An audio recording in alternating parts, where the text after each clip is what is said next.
Let's talk about the latest episode of Dragon Ball Super. I want to say, forgive me if I sound a little weird. I'm using iPhone headset right now because I'm not around my regular mic. So forgive me if I sound a little bit weird. But let's talk about the latest episode of Dragon Ball Super once again.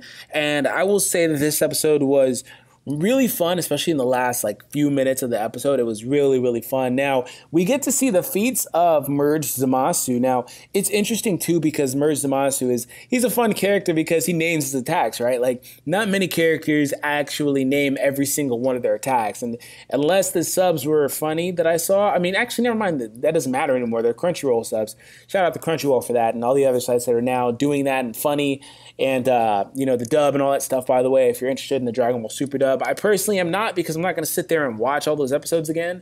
I'm not. But if you are and you've been waiting, congrats.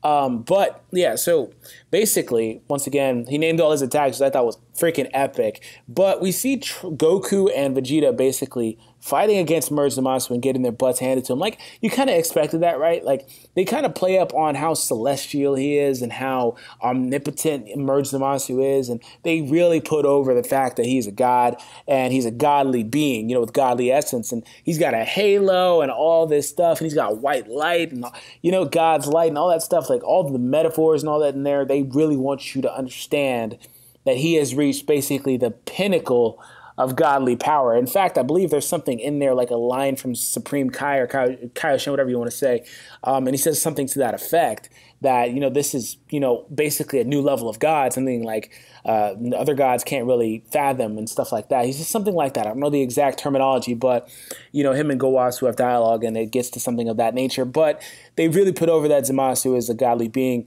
and his abilities are dope. Like the whole time I'm watching this, I'm thinking like, man, I can't wait till he comes in like Xenoverse 2. He's going to be amazing as like a playable character. If he comes in Xenoverse 2 or 3, whatever it is, DLC, whatever the case is, he's going to be an awesome character to play as. The only thing I don't really like about him, just on a side note, is how you don't see much of black in there. I do understand that it's Zamasu and Zamasu, but still it was Goku's body. At the end of the day, it was Goku's body. Like, you don't see anything in there other than the hair. You don't see it. It's just not, you don't really see black, really. So that's my only gripe with that whole form. But I do like it. I do like it a lot.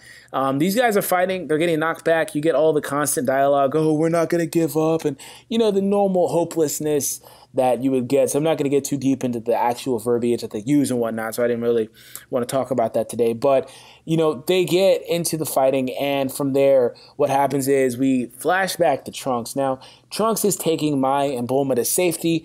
And from there, he leaves them and he's like, yo, I'm going to go fight. I promise that at this point, we will end this. And he runs across the kids and Yajirobe. He saves the little girl. I forget her name. Forgive me. And he's like, okay, you guys go up there. I've got Mother and Mai basically on that whatever that is, cliff, whatever. And he sends them over there. They go over there, and Trunks heads over to the battlefield and partakes in the battle. The funny thing is that I think that Trunks is interesting, and I've always said this from this character, especially whenever he gained that new transformation.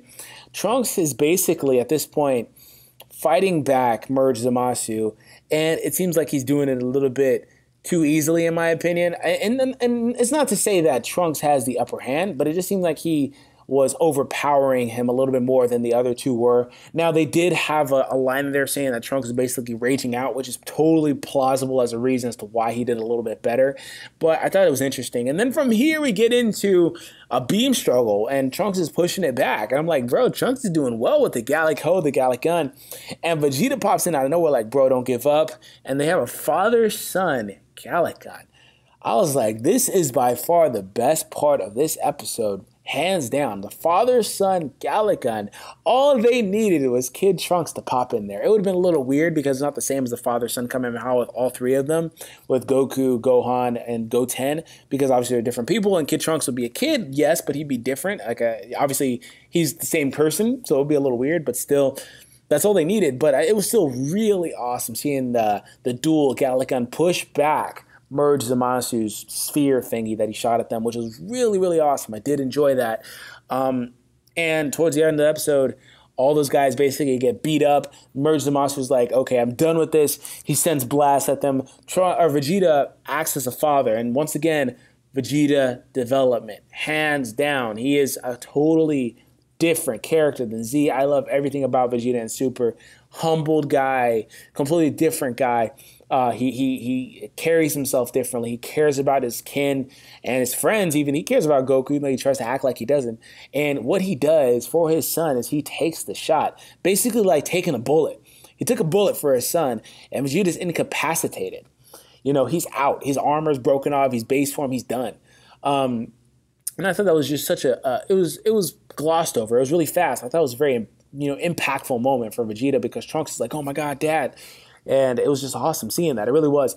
And Goku's on the other end, and he's going to interfere before Zamasu can basically finish off Vegeta and Trunks. And Goku does what Goku and apparently Trunks only can do. He pushes back a blast by himself, with they just kind of use two people where Goku does it by himself, but whatever.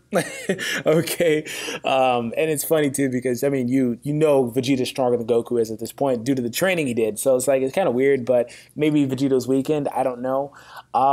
That's pretty much all the episode really is. Forgive me if I missed anything as far as like choice dialogue and stuff like that. I don't think there was really too much in there. This is more or less like an action episode. It didn't have too much craziness other than that. It was action.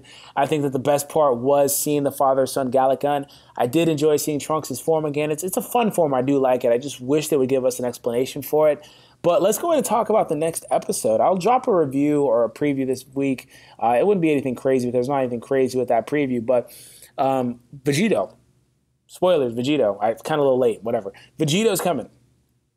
So, who all anticipated this? I said it, like, if you guys don't follow me on Twitter, link is in the description. I said it on Twitter today that, I like it, but, like, it was kind of obvious, right? Because the same exact concept is being rehashed as they use with Buu. The concept with Buuhan was that basically Buu absorbed all of these entities. You cannot beat him individually anymore. The same thing is happening here. Zamasu and Black merged. You cannot beat him individually. So obviously it was going to happen. And they were really cheeky with it here because they had 4 pairs of Pataras there. Or 2 pairs of Pataras and 4 of them individually. With the 2 Supreme Kais basically on the sidelines. So like, it was going to happen. And it looks awesome, by the way. Aside from that, it looks awesome. I think that it's really cool to see Vegito, and he's another character that I think will be really cool. The animation looks amazing, so I'll talk about that a little bit more. On a side note, something else I wanted to point out was the fact that the Supreme Kais and the Goddess of Destruction have links. The reason I wanted to point that out is I know Beerus, he probably doesn't know, which is it was a little bit surprising because they never went back to the Beerus thing. He was talking about himself going to the future, and Gowasu said, oh, yeah, I'll take responsibility for it, but Gowasu and the Supreme Kai wound up going to the future, so they never really glossed upon that from my recollection. But assuming that Beerus doesn't know that Supreme Kai is there, I'm sure he'd be shitting bricks because Supreme Kai is in this battlefield and he can't do anything. He was weaker than the initial Zamasu that fought Goku at Super Saiyan 2 way back in the series. Supreme Kai can't do anything, and Gowasu sure can't. So, like, they're just asking to die. So I thought that was interesting because obviously if Supreme Kai dies, Beerus would die. So I thought that would be interesting as well. And I really wish Beerus would pop in because I'm pretty sure that Beerus would give this guy a run for his money. Now, I will say Beerus will end it. Beerus will win, even though logically Beerus probably isn't stronger, but Dragon Ball is doing this thing where Beerus and Whis are head and shoulders above everybody else in their respective universe. So I don't know, it is what it is. But nonetheless, I hope that you guys enjoyed today's review. I hope you enjoyed the episode. If you had any favorite parts, let me know down below in the comments. I'll be reading everybody's comment. I hope to hear from you guys soon. That's it for me. Once again, next week I'll be back to normal with the review. But as far as the audio quality goes, but once again, catch you guys later. Peace.